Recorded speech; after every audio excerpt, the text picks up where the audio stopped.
Hello again. Welcome to a Viridescent podcast. I am Hassan Green. This is episode number 2 in my podcast series. First and foremost, I want to say thank you. First, thank you for listening to this episode. And thanks for, if you are returning, thanks for being around for the first one. I got a lot of good feedback and further encouragement from all the listeners that I was lucky enough to receive. And here's number 2. We will see how this is going. I'm going to talk about a few more things. You're going to get another riddle, and sorry, I do not have a prize. Not for that, not yet. But I'm going to talk about a few things. I'm going to try not to make it so depressing or serious in nature. But what I'm going to talk about is a bit thought-provoking. So we're going to see where this takes us. Again, thank you for listening, and let's do it.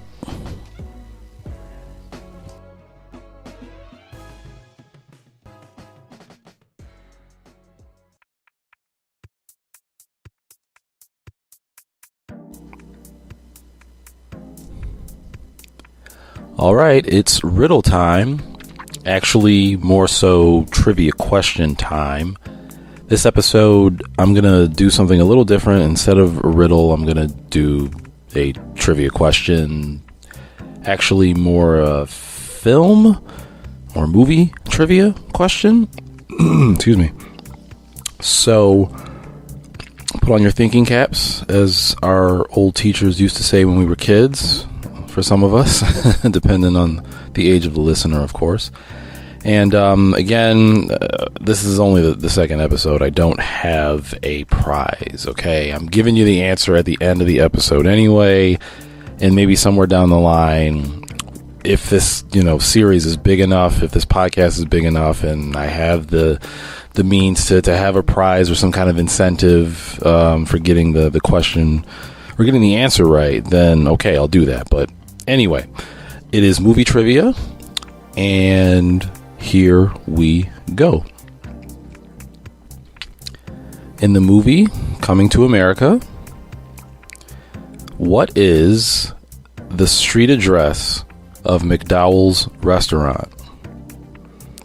Again, in the movie Coming to America, Eddie Murphy, Arsenio Hall, James Earl Jones. What is the street address of McDowell's restaurant? I'll give you a hint in the means, or in the ways of, I'll tell you at what point in the movie the address was given. It was done during the first half of the movie, I believe. It was the first half when Akeem and Semi have just settled in Queens, and they go to the Black Awareness Rally, and Akeem sees Lisa for the first time, and the Reverend gives everybody, when they want to make a donation or they want to contribute to the cause of the fundraiser they're there for that night, the Reverend gives everybody in the crowd the street address. What is that street address? And again, no prize. Sorry. I'll give you the answer at the end. So think about it, and no Googling or Binging or cheating. Just don't search on the internet, all right? Search your thoughts, search your memories. All right, on to discussion.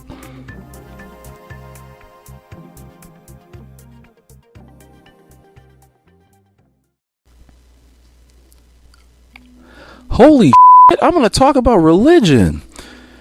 Yeah, that's kind of an odd way to start talking about a topic like that. But here it is. It's on the table.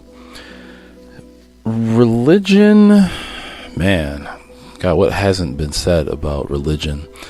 God, there's so much to say, but I'm not going to go on and on and on about it right now. I'll just give my thoughts on it, obviously. I guess first and foremost, talking about religion, I will say that I don't consider myself to be religious. Not really.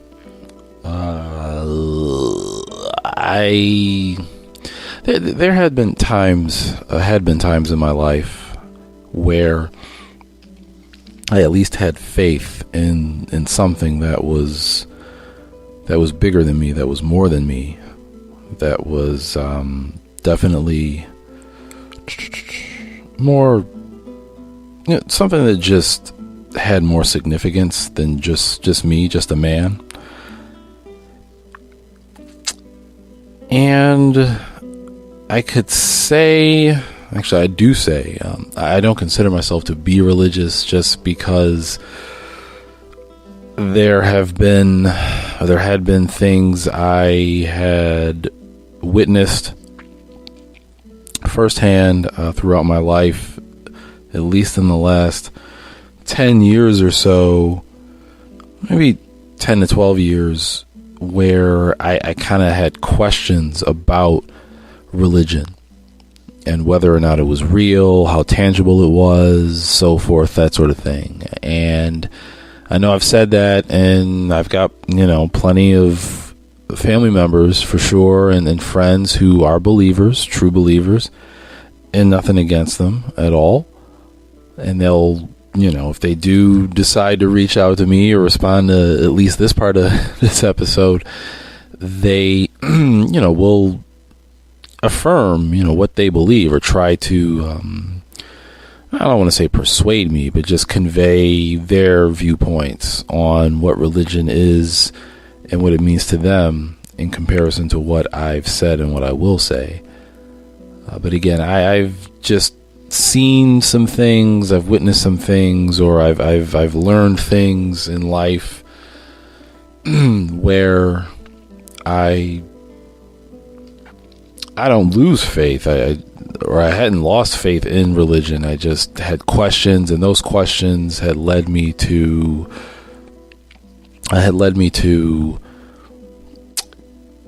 I guess, for lack of better terms, lessen my level of belief in such a thing, if that makes any sense.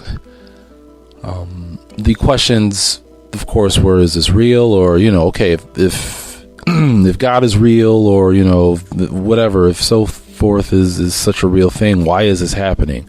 Or why are these people allowed to do this, where these other people over here aren't, they aren't able to do this, or they're not as fortunate to do that. For example, I've seen how greed can rule, or greed has power and has authority or pseudo authority over society. Those people driven by greed have, a lot of money and so forth, and with that money comes power, and they're allowed to do as they please, or roam the earth, whereas folks who are less fortunate than them, way less fortunate than them, don't have the ability or the opportunity to live a long, healthy life, or just be healthy, period, or just live a decent life. And I wonder, okay, if those people all the way up there on those high horses and those castles, those skyscrapers, penthouses, that sort of thing, how are they able to, do what they do? And even some of them still claim, allegiance to a particular religion or whatever, and will walk over their fellow humans, or fellow man, women, children. That's just an example. It's not something that's on my mind day in and day out. I mean, I've had my time in thinking about these different things that I've witnessed, or I've seen in the news, or I've experienced personally, to, again, put me where I am as far as what religion is and where does it fit in my life. On a side note, I will say something about Scientology. That ain't no damn religion, okay? Pun intended, okay? There is no God in that at all. And I'm not going to go too much farther into that, because this podcast will likely, obviously, be on the internet. And apparently Scientologists know how to, dig up dirt and spy on you and all that bullshit. But going back to sticking with religion, I grew up in my family tree that I was more closely related to, or I was, definitely more closely raised within. That family tree was Baptist. That being my mother's side of the family. My father's side of the family were practicing or moderately practicing Jehovah's Witnesses. And at this moment in time, I don't know too much about that denomination of Christianity. Is it a denomination of Christianity? I'm not 100% sure right now. But going back to my lineage that I am more closely related to, they grew up Baptist, or I grew up within that family tree of them being Baptist. My grandparents are churchgoers. They have been for decades. I have aunts and uncles who believe, are members of churches, and I believe I have cousins that also, first, second, distant cousins, all over the place, not just here in my local area, but also in the Midwest, down south, out west, who are all believers, and I'm perfectly fine with that. I don't think that it's for everyone. I know that there are plenty of folks out there, maybe more so in my generation and even, let's say, younger generation, the generation after me, because I got a kid who's 12 and he can think on his own, or he thinks he can. And it seems like the younger generations are believing less and less in God or any form of religion. I will say, though, it just occurred to me, I'm talking a lot more about, or it seems like I'm talking about religion that is based in Christianity. And of course there are other religions, Buddhism, Judaism. And it's actually kind of funny. I was talking about religion with a friend of mine a short while ago, and in talking about it, it just kind of seemed like, I felt weird. I felt like Catholicism and then whatever Christianity is, I mean, the other denominations were two separate things. Now, is that how you feel? Well, if you're listening, let me know. And I can continue the discussion about that. But, yeah, that was kind of weird. But anyway, I don't have a problem with, my family members who are religious. I totally respect them for what they believe in, and even in my recent years, the past several years, not being a member of a church and not being I guess you could say, in comparison to true believers, not such a true believer.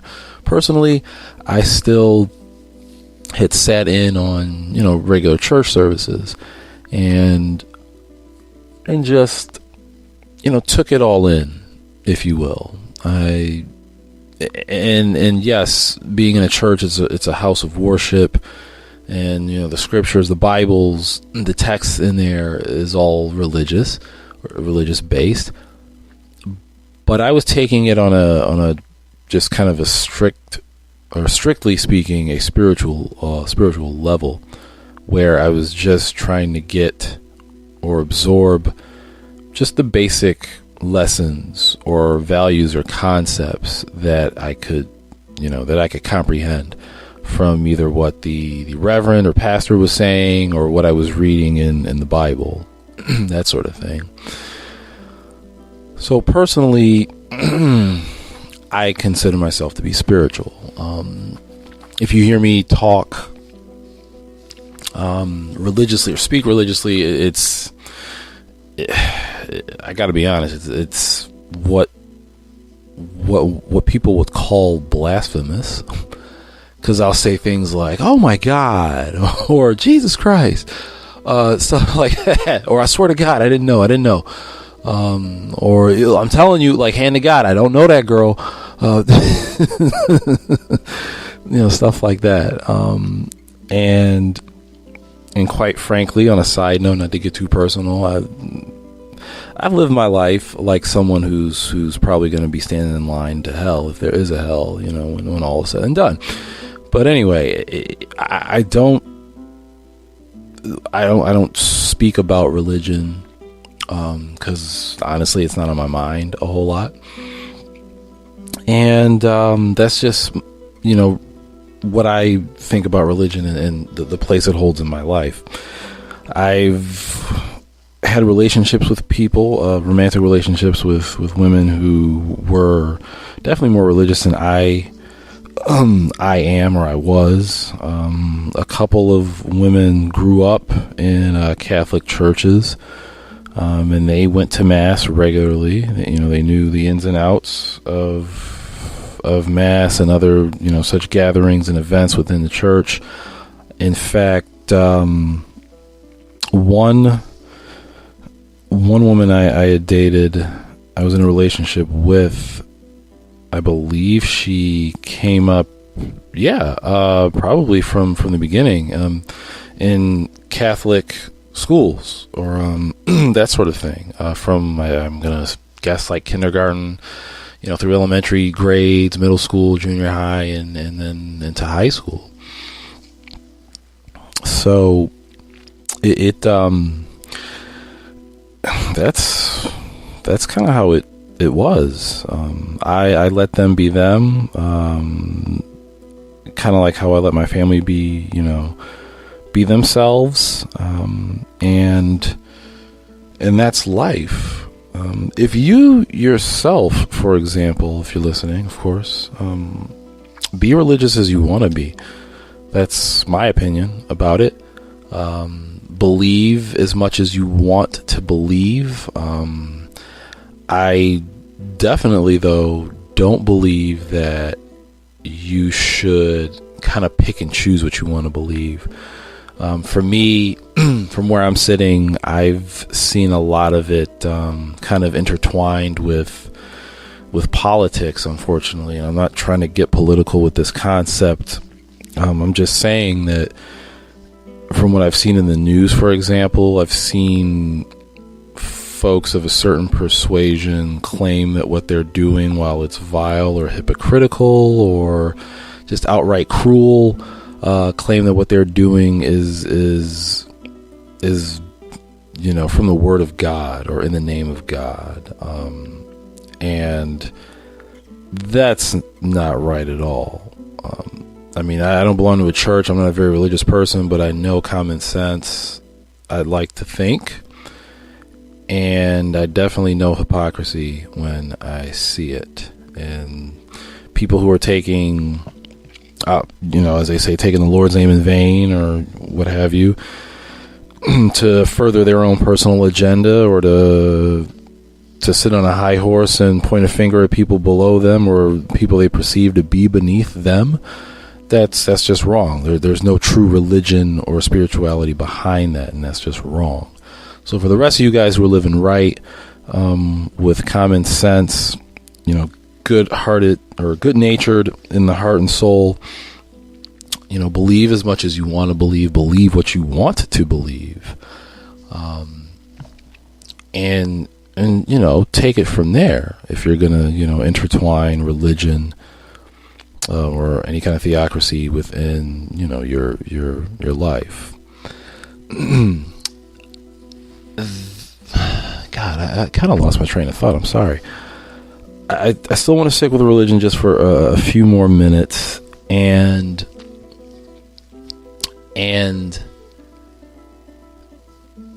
mention how this is my own personal perspective, but I've gone through things in life as a young adult into, my early 20s into my 30s, early 30s now, where I've gone through some trials and tribulations in life, learned some life lessons, and a lot of people, I shouldn't say a lot, but a good number of folks that I had encountered or I either sought out advice from, or they were just, generous enough to give me advice.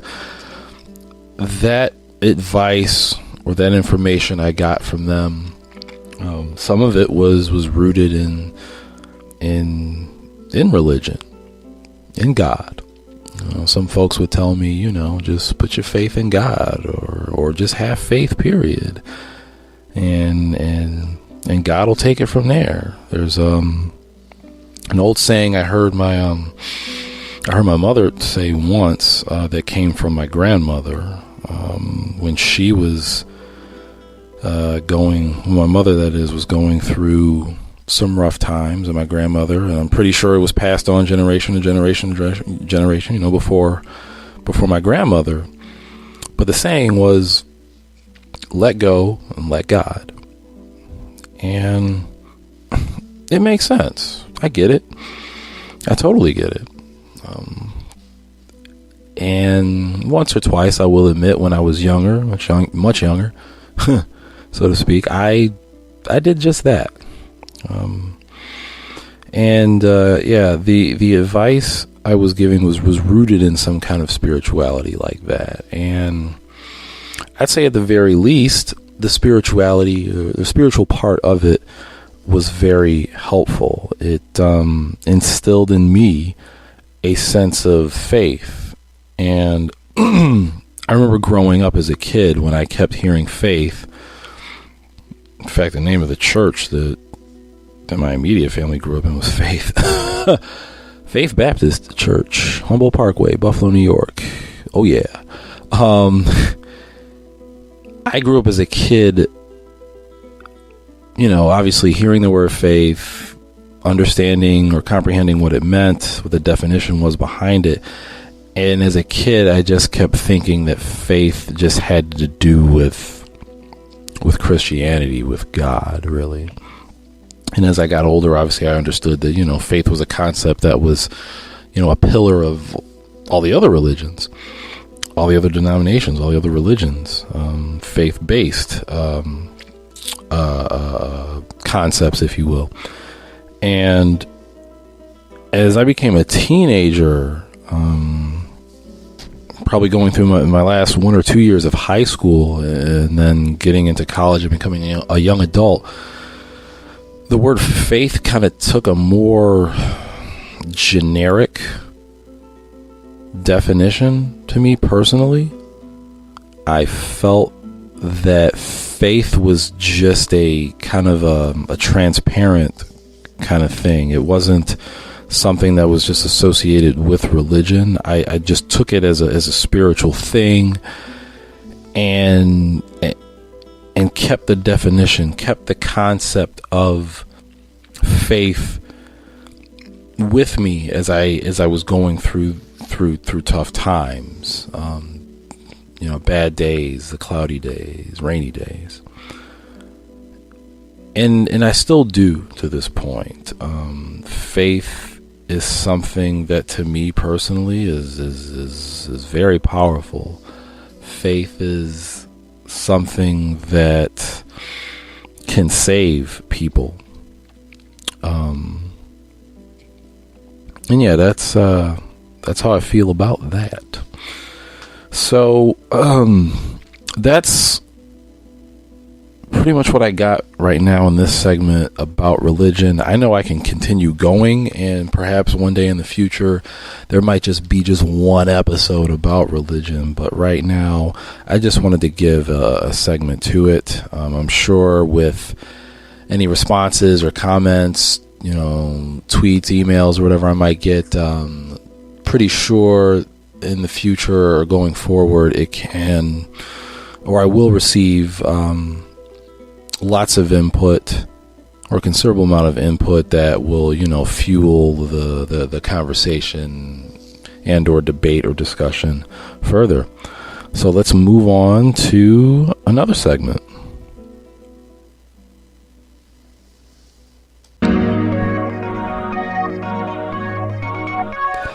Ladies, I'm about to talk about y'all.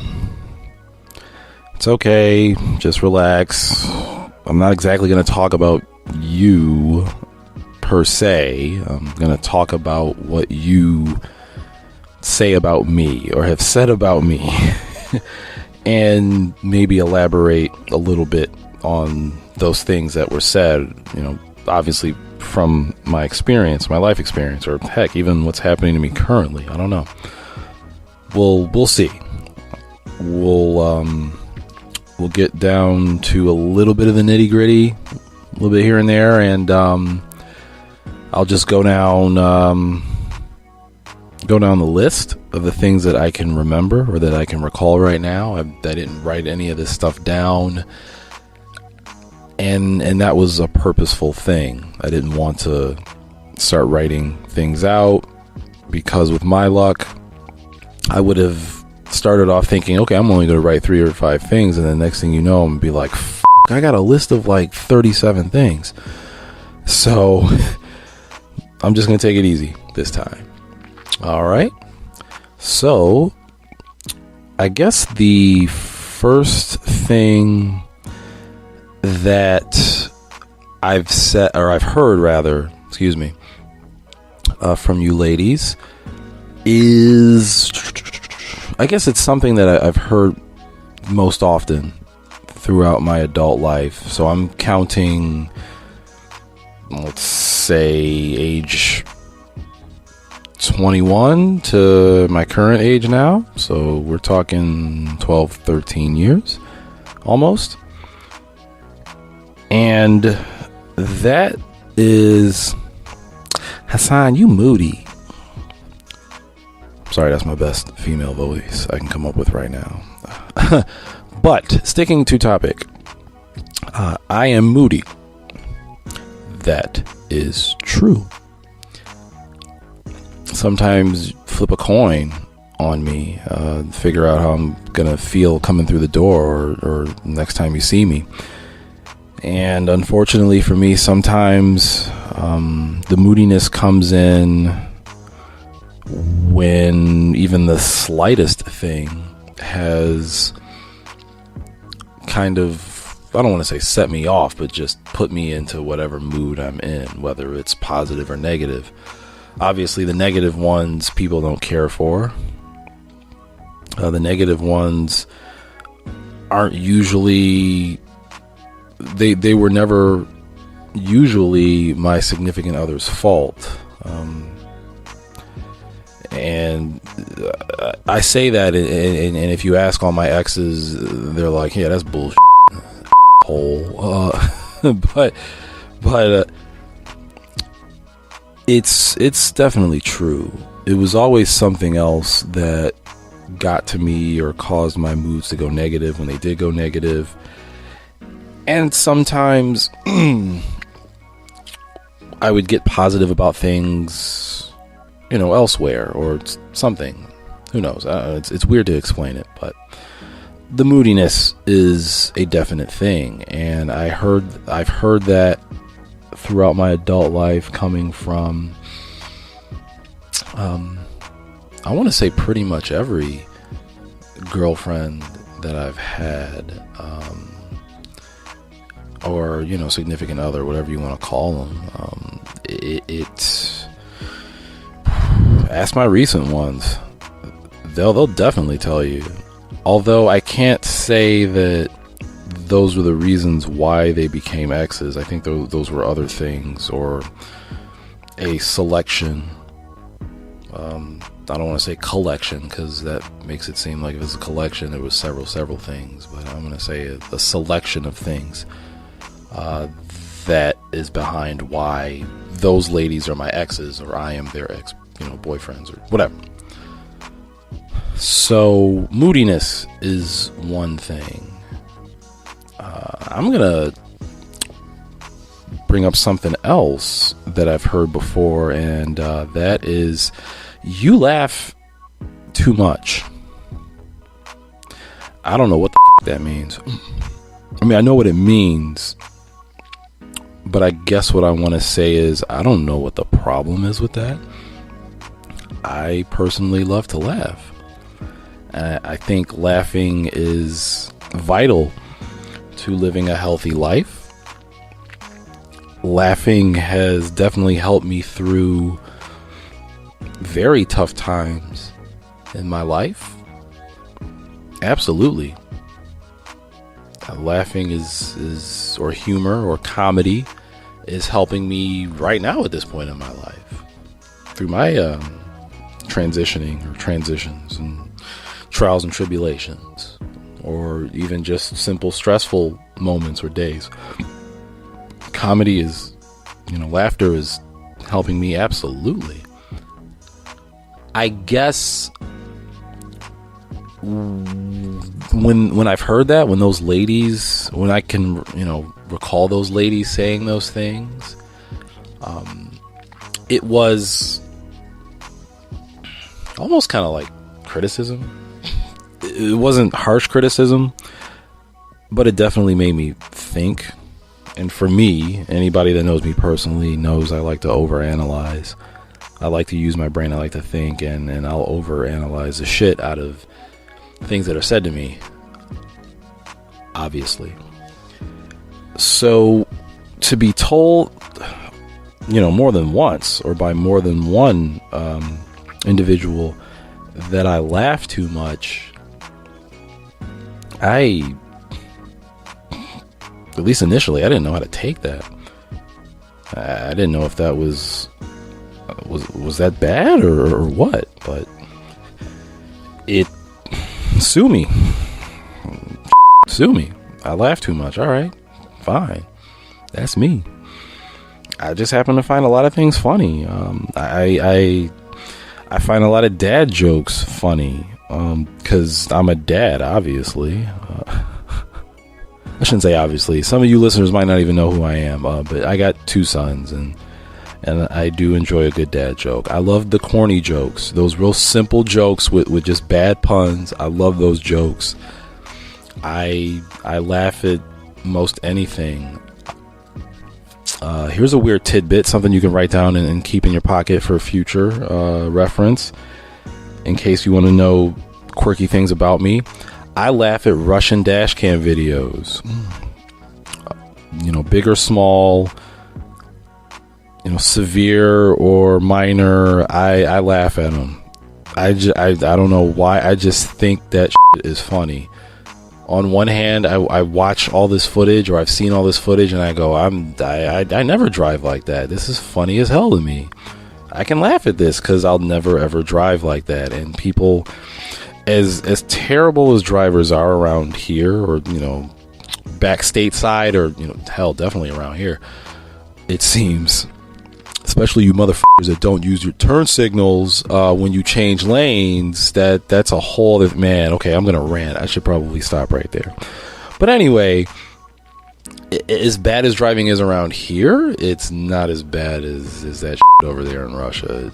I mean, speaking of Russia, it just seems like everything is backwards over there, or just dreary or depressing, or just lackluster, or just terrible. Anyway, so that's a little something about me apparently laughing too much. The next thing, or something else that I have heard said before, is, I don't know. You know what? So now I gotta think about this. I probably should have put this out there to get people to, but I would have had to have dug up women from my past, and at this point in time, I don't think some of them would be really keen on trying to help me out right now for this kind of thing. It just doesn't seem like something that's really plausible right now. Oh, okay. I close up into myself too much, or I just do it, period. I'm not, or I've been accused of, or I shouldn't say accused. I've been told, I've been observed as someone that is not so open about things. And that's true. Or perhaps at least it was true for, I don't know, several years, or during the duration of a few dating or serious relationships that I had. It was true. I did not open up often. Sometimes. There were things that and I'm not saying I never talked about anything. Obviously, I'm a talker. I mean, you're listening to me, and if you haven't noticed by now, I will just, chat. But sometimes, and it kind of went hand in hand with the moodiness. If I was in a particular mood, I just didn't want to talk about anything. I didn't want to open myself up for discussion. So that, I think, is a problem. It was a problem. It's not so much a problem for me, at least not now. Having said that, though, sometimes, closing yourself up or retreating into your shell, maybe it's just me, but every now and then I think that is okay, or it could be considered tolerable. I don't believe that anyone should be forced into opening themselves up.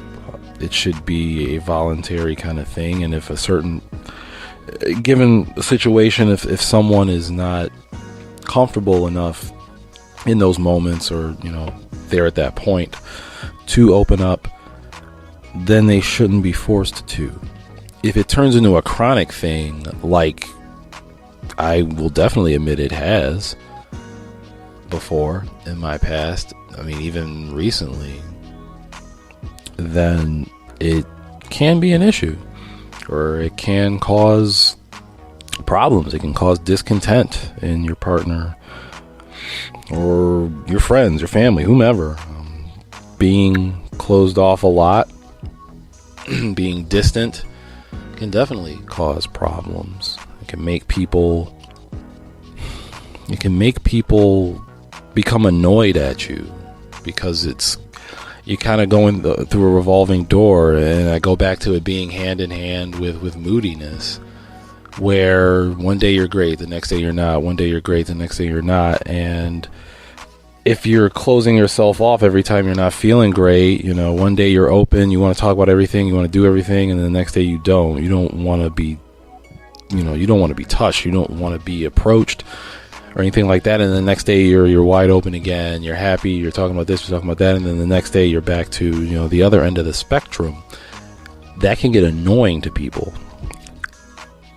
The people close to you can get real annoying. And next thing you know, if you're even paying attention to them, they don't want to be near you. They don't want to come near you. They don't want to have to deal with you or what you've got going on when you finally do want to open up or let someone in. They get tired of it. They don't want to have anything to do with you. They've got better things or more important things to do. And I did that. That was a part of my past. And some would say,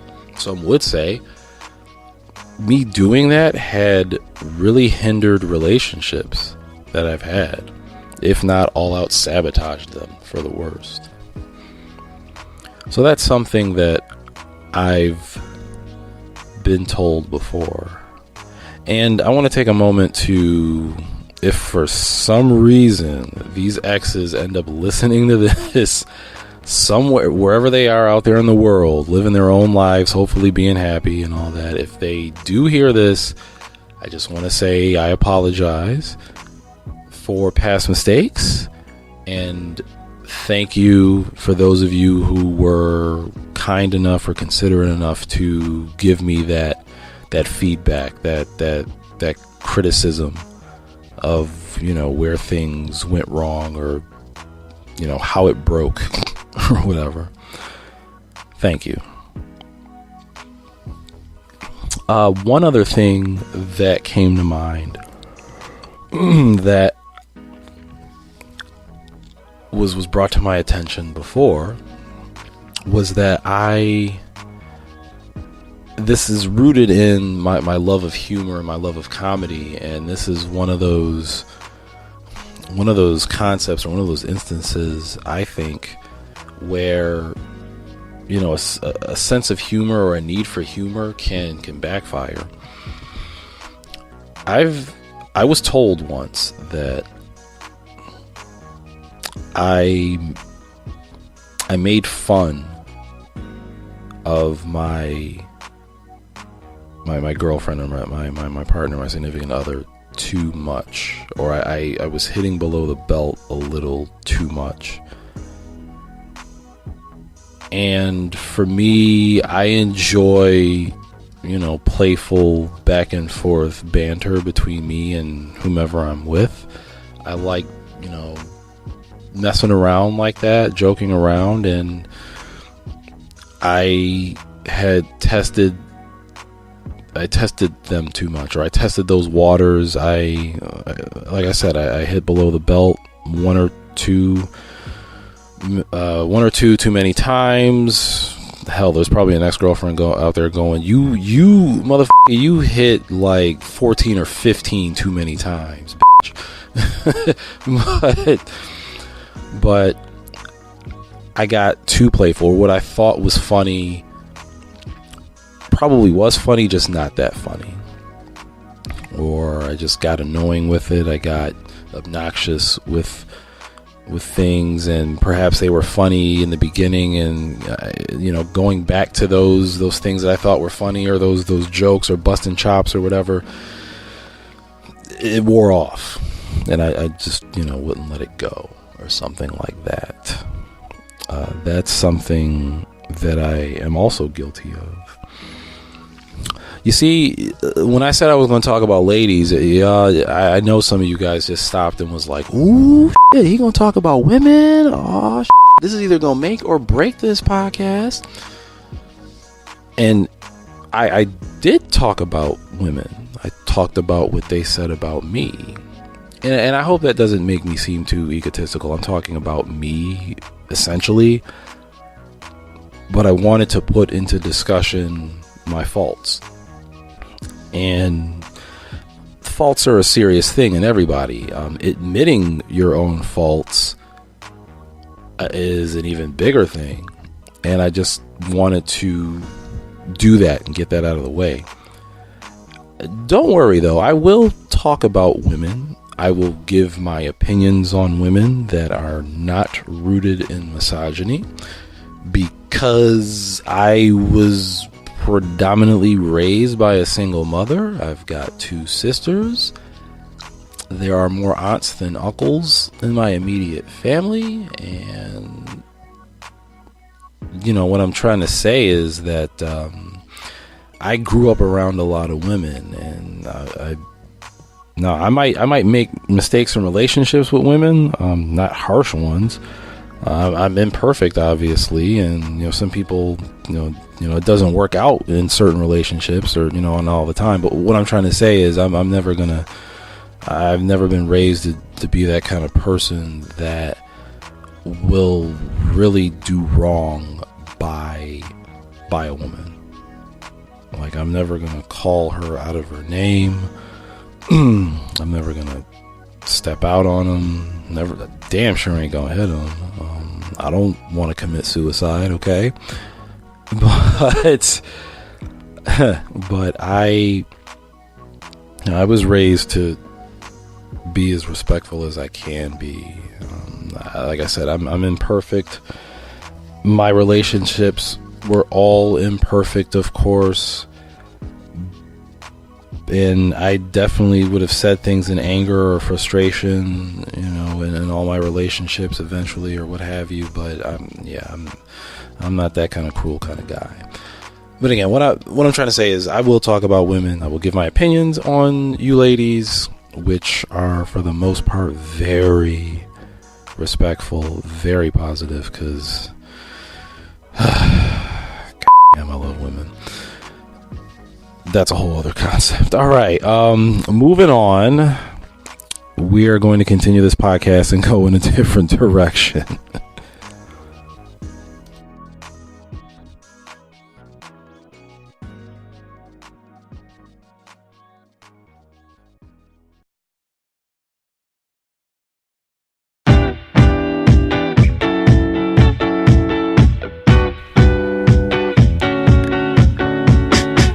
All right, now I'm going to talk about baseball.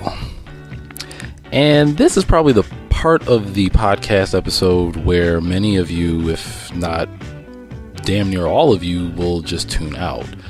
I get it. I know baseball's not that popular of a sport anymore, at least in this country. Football's become now known as America's game. I guess you could say baseball is still considered traditionally, baseball's considered America's pastime, I think. But again, baseball is not everybody's favorite. A lot of people have their issues with the timing of the game. It takes too long. Some games, there's not a lot of offense in some of the games. It's not as exciting as watching, 11 on 11 dudes hit, push, and, practically try to kill each other with their bodies, which is fun. I mean, I love football. I totally love watching football. But me personally, I have an affinity for football. Yes, I have an affinity for basketball and hockey, thanks to the Mighty Ducks. And there is always going to be a place in my heart for the sport of baseball. And yeah, I said that. I'm an African American male in this country, and I said that shit. So, to explain that, baseball, the sport of baseball was one of the handful of things that I associate with my dad. One of the handful of things that I always got to enjoy with him, that I can remember as far back as I can remember. I mean, I remember being 3 years old roughly, and living in an apartment with him and my mother, and I remember seeing my favorite baseball team, the Atlanta Braves, on television, because that's pretty much what anybody saw in the Atlanta, Georgia area. We lived right outside of Atlanta, outside of the city, in a apartment complex that way. But back then, that's all you saw in that area. I mean, it's the same as many regional sports broadcasting that's going on anywhere in the country. I mean, around here, we're always going to see the Bills. We're always going to see the Sabres. We're always going to see broadcasts of the Yankees, Mets, some of the Blue Jays, Syracuse stuff. Actually, who else am I forgetting? The Knicks, the Brooklyn Nets, obviously, of course, too, because that's what we get around this region. But baseball was something that I always held near and dear to my heart because of my dad. And this is a whole other topic. Hell, could be a whole other episode in talking about, my dad and my relationship with my dad and the things that I experienced with him, growing up with him, and so forth. That's a whole other thing. But to just briefly explain, baseball is important to me because my dad was important to me, and it was one of the things that I always was able to hold on to with him, as well as my favorite baseball team. It was his favorite team. He enjoyed watching them. So, as a young child, a little boy, I wanted to emulate my dad. I wanted to do the same things that he did, and I looked up to him. So there you go. And now in the present day, baseball is still something I can always enjoy sitting down and watching. I know the ins and outs of the game. I've been fortunate enough to watch my son, my firstborn, my eldest, play baseball the last few years, Little League Baseball. And I've dabbled a little bit in assistant coaching him, excuse me, in his teams or with his teams that he played with. And I really enjoyed that. As a matter of fact, it was something that I never got to do as a kid when I was his age. My dad, truth be told, my dad wasn't always around, but that's a whole other thing. And at that age, in middle school, that time in my life as a child, I didn't have the opportunities to play Little League Baseball. In fact, I didn't play real organized, true organized baseball until I got to high school. But in watching my son play, in fact, I believe he's going to be playing again for a fourth year. But in being that involved, watching my son play baseball, it means a lot to me. I get to do something that I never got to do with my own dad. And apart from that, again, I get to watch it on TV. I'm fortunate enough to be able to, sit down for a game every now and then, or, in this day and age, DVR it, record it or whatever, get back to it. I always follow my Braves. Love my Braves to death. And it's an integral part of my life, I think. I sometimes make references about the sport, which some people who aren't, too keen on it or don't really care will look at me and think I'm some kind of a nerd or, geek, dork, whatever you want to come up with. And hey, I'm proud of that. Don't care. And one of my favorite movies actually is Major League, and it's not my all-time favorite, but it's on my list of favorites. I lost track on how many movies are on my list of favorites, matter of fact, but Major League is on that list. It's a baseball movie, it's a comedy, a little bit of a romantic comedy, depending on how you look at the plot. But, baseball means quite a bit to me. I'm talking about it now because because at this time of the year, football's obviously over. If you're in the hockey's obviously still going on. If you're in the basketball, that's still going on. March Madness is coming, so if you're in the college basketball, for example, that's also going on. But baseball has started spring training.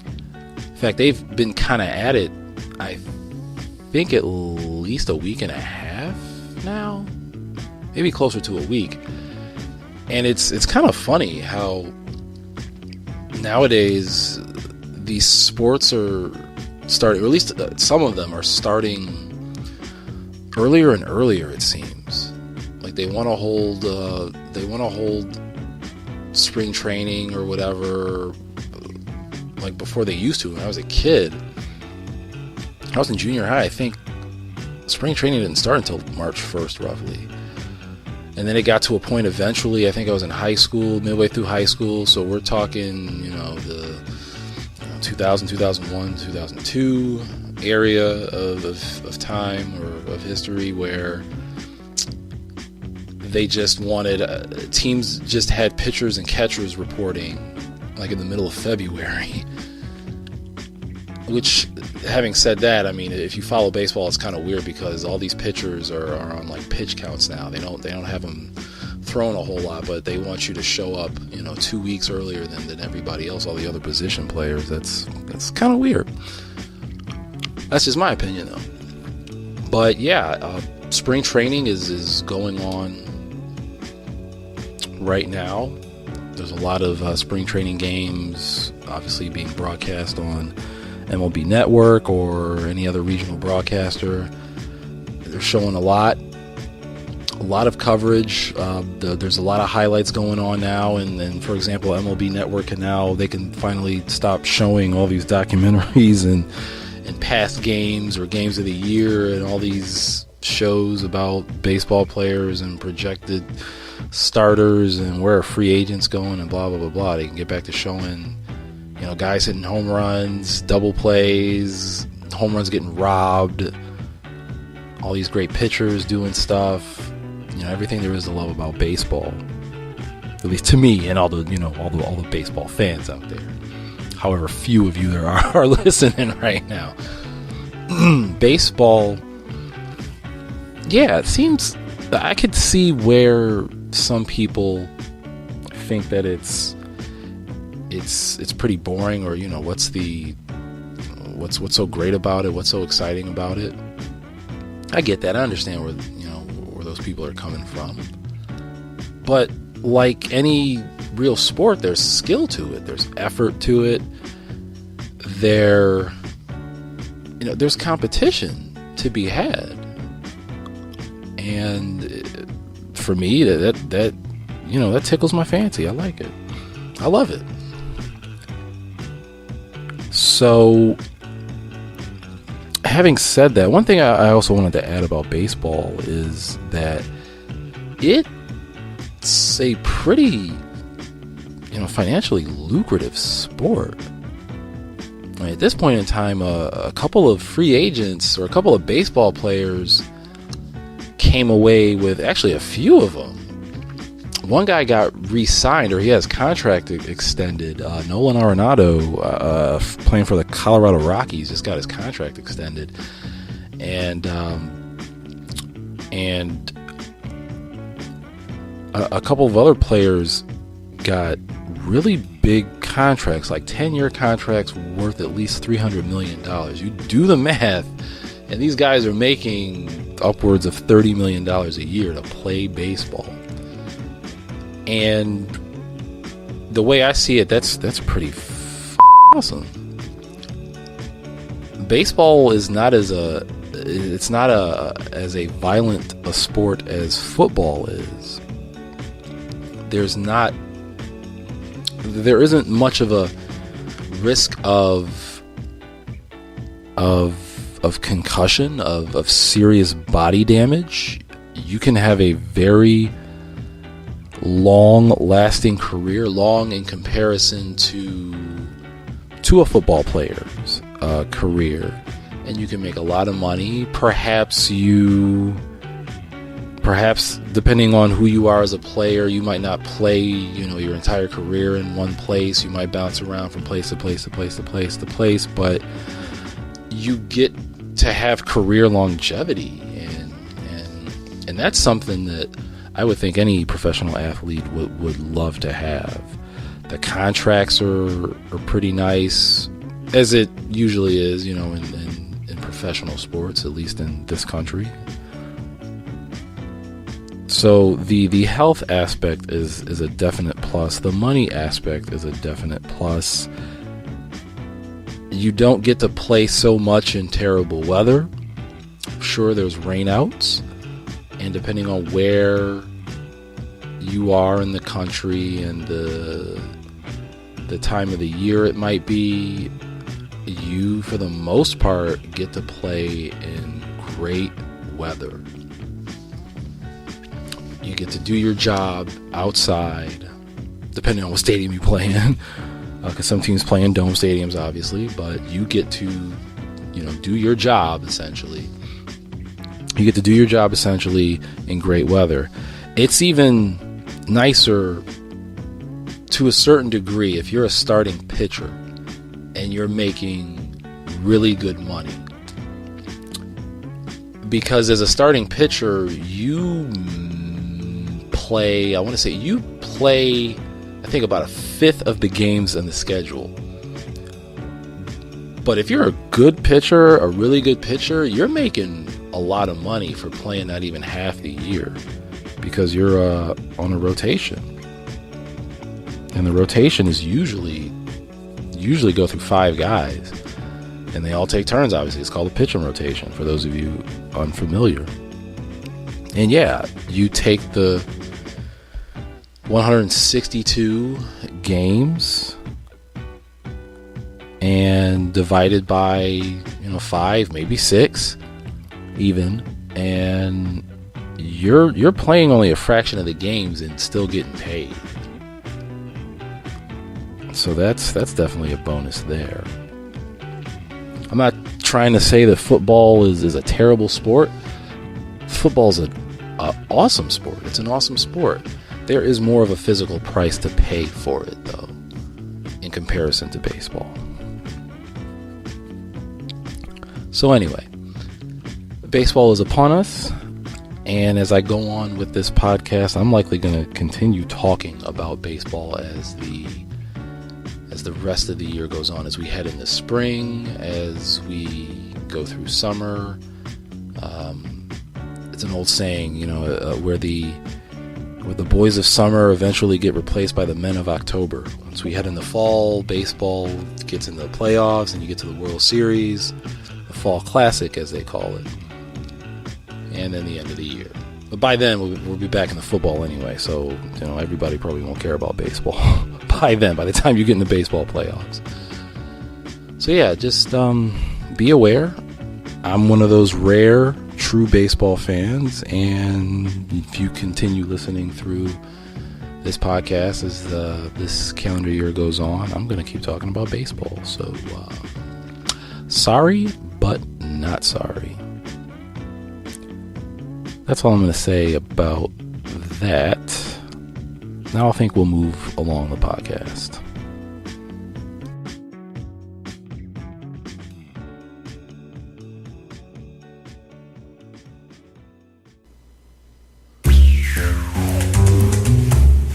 All right, this segment, yet again, like the first episode, is just a miscellaneous segment, if you will. I'm just going to talk about things I've noticed, different things in the news, not every single thing that's been trending, but just a little bit of difference from what you would normally get, I guess, or commonly get elsewhere.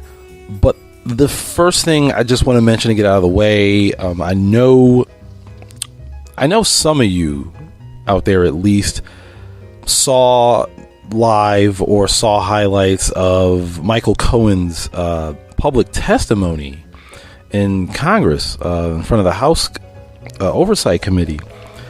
And just on a side note, I'm recording this audio right now. At least this portion is being recorded on Wednesday. It was Wednesday, and I know by the time this podcast comes out, it would have been at least a few days since then. So who knows what is going to transpire or what will have transpired between Wednesday and by the time you hear this podcast. But I'm mentioning that testimony because there is something about that testimony that is on my mind, or that has been on my mind today. It's it's goofy, it's a bit ill-advised, and it's just a daydream, and that's pretty much where it's going to end. But Alexandria Ocasio-Cortez, damn, she fine.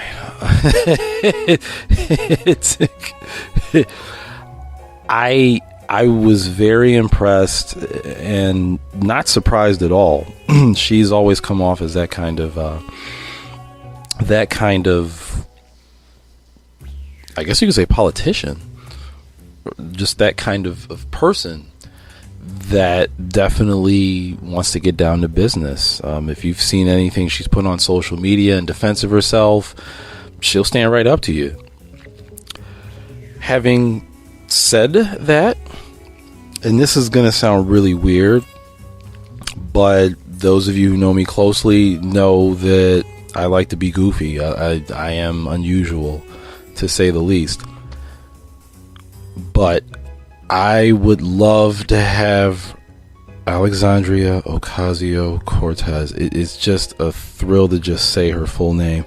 I would love her to interrogate me about my financial records and my browser history and my social media. I mean, I would love to just be asked questions by her, like even with a straight face that's down to business. I'm watching this. I was watching it and I'm just like, damn, she oh man, she could just ask me anything and I will answer truthfully. Like, I don't even have to put my right hand up. She could just ask me anything and I will give her any answer she wants. Okay. And that's enough of my rambling about that. Let's move on to something else in the news, or in current news.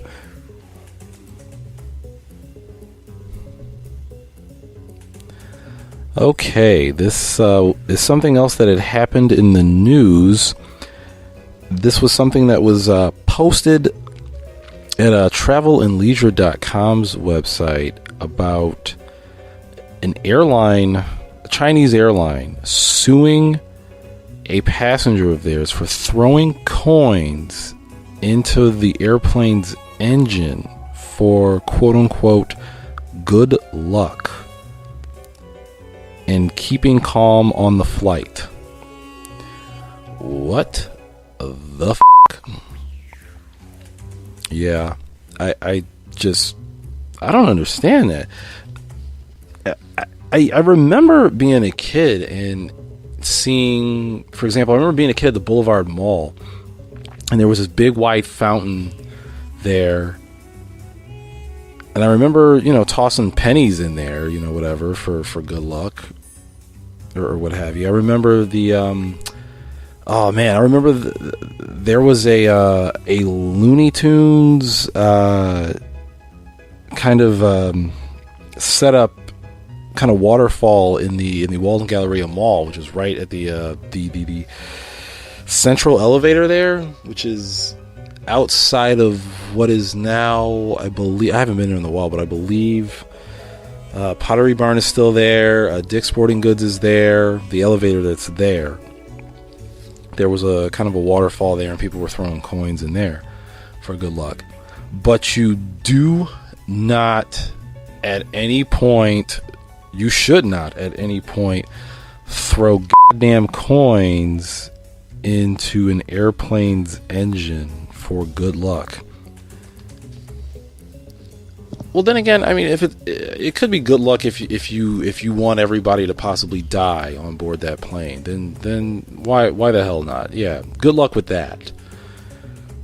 But no one with common sense should ever do that. I'm kind of surprised this person's getting sued. I mean, it's China. I didn't realize you could sue for stuff in China. I mean, don't get me wrong, I'm not a genius by any means. I don't know everything there is to know. I just kind of assumed that in America you could sue for anything frivolous. I didn't realize you had the freedom to do that kind of stuff in China. Freedom, for lack of better terms. But also for keeping calm on the flight, just drink. Hell, pregame if you have to before you get to the airport. I gotta guess, I'm also making an assumption, which of course sometimes is not wise, but I gotta guess there's some kind of security at Chinese airports. Maybe not as strict as TSA is here in the United States, but I gotta assume there's maybe some kind of security there. Maybe not as strict as it is here, so I'm gonna guess that perhaps if you can get your hands on alcohol in China, get buzzed up a little bit. You're trying to keep calm on your flight. I don't even know if they give you, I guess depending on the flights you take out of China or Hong Kong in that area, I'm not sure if they give you alcohol on board. So if not, if I'm in those shoes, I damn sure ain't throwing coins into an engine to feel better about the flight. I'm gonna try to, inebriate myself a little bit with some alcohol.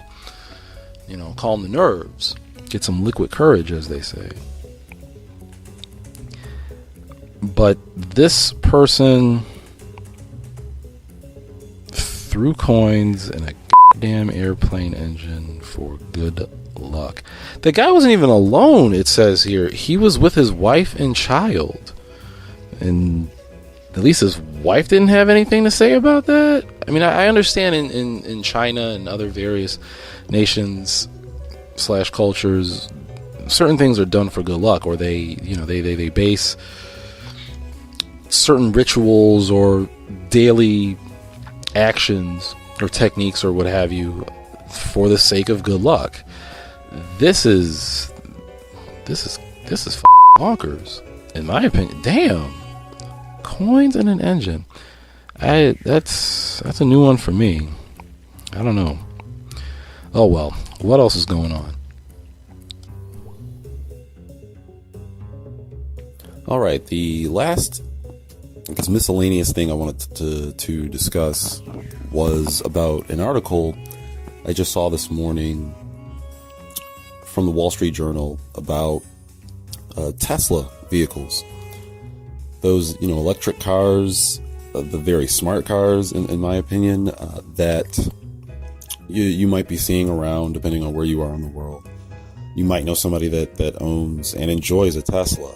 I personally do.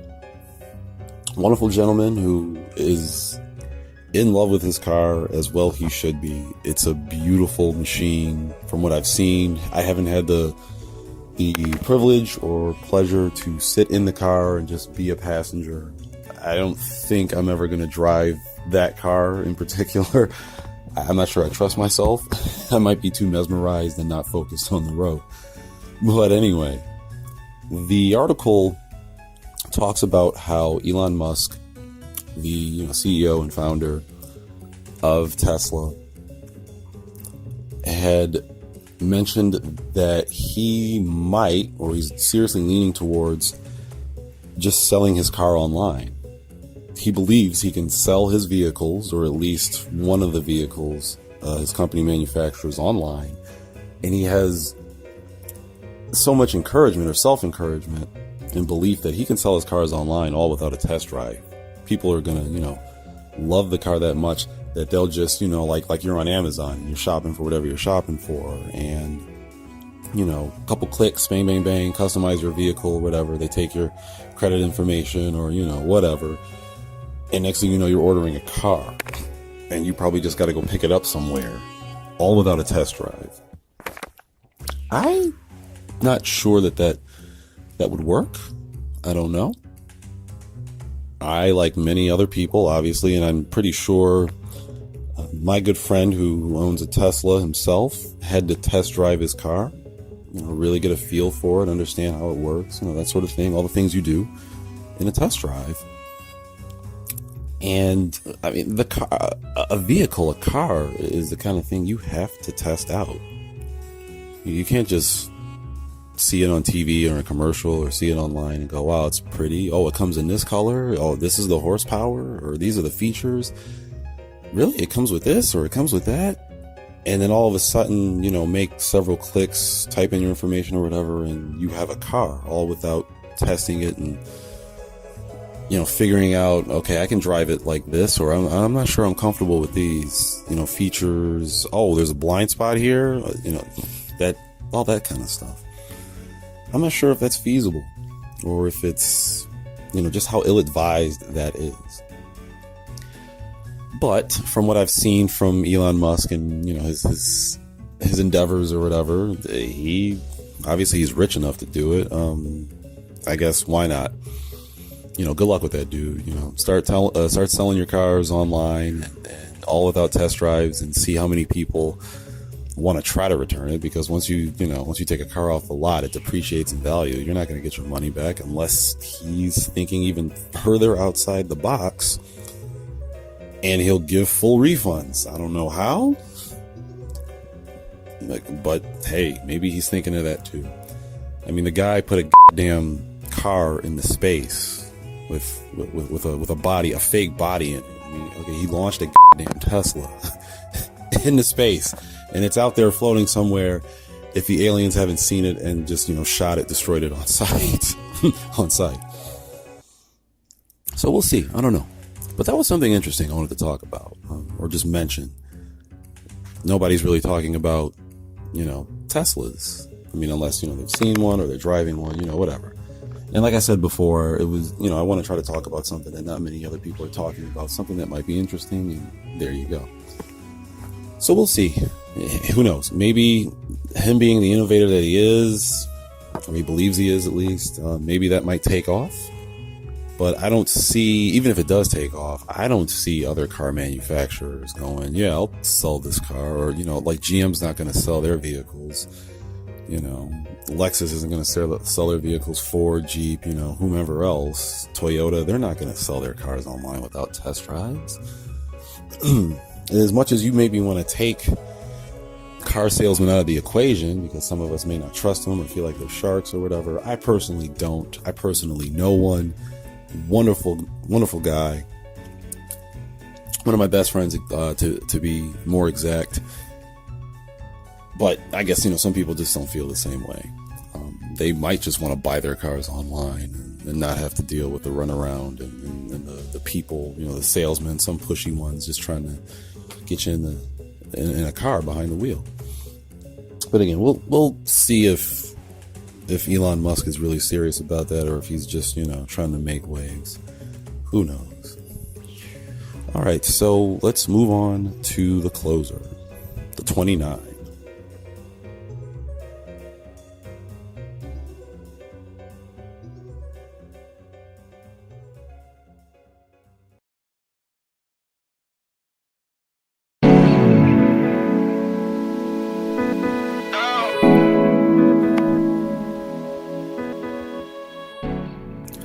All right, it is time for the 29, the closing segment.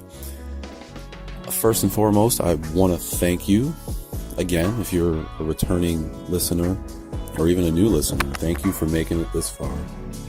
I really appreciate your time and your attention. I definitely have a lot to talk about, and I will in the future. I liked the feedback, criticisms, suggestions, just overall general responses I got from, starting this podcast and putting out my first episode previously. And it's encouraged me enough to keep it going, more than enough. I mean, whether, you listened and you liked what you heard, or you had responses to what you heard, or what you maybe want to hear again, or whatever. Or you just saw I had a page, saw the post that there was an episode, you didn't listen, but you liked it, or liked that I was doing it. Thank you. Every little bit counts. I really appreciate it. So I'm going to keep it going.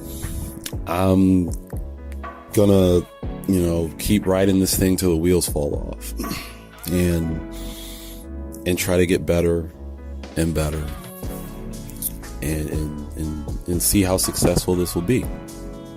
So again, thank you for your support thus far. Thank you for your attention. Thank you for your time. Thank you for listening, and thank you for your responses. And I mean it. Also to add, if you got something in particular you want to hear me talk about, or if you want my response, or you want to hear what I think about it, or what I'm going to say about something, please let me know. Hit me on Twitter, hit me on Spreaker, hit me my Facebook page, or shoot me an email, and I'll take it from there. Now, the answer to the trivia question. Here we go. I asked at the beginning, in the movie Coming to America, what is the street address of McDowell's restaurant? Again, in the movie Coming to America, what is the street address that Akeem hears McDowell's restaurant is? And I gave you a hint. I told you what scene it was in. It was the first half of the movie, at least. It was early on in the movie. Akeem and Semi have just settled in Queens. They, after trying to go out, experience the nightlife and everything, they go to the Black Awareness Rally, and that's where Akeem sees Lisa for the first time, and he learns that, she works at McDowell's restaurant. And the Reverend on stage gives the crowd the street address. What is that street address?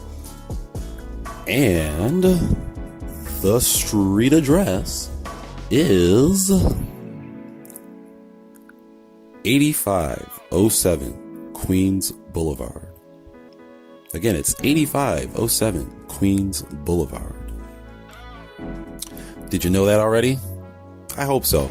Because if you knew that already without having to look or having to cheat and search, you're a fan of the movie. And if you're a fan of the movie, if you enjoy the movie, I think we can be friends. So yeah, that's your prize. Yeah, we have that connection. We have that in common. That's your prize. Take that gratification. Be happy.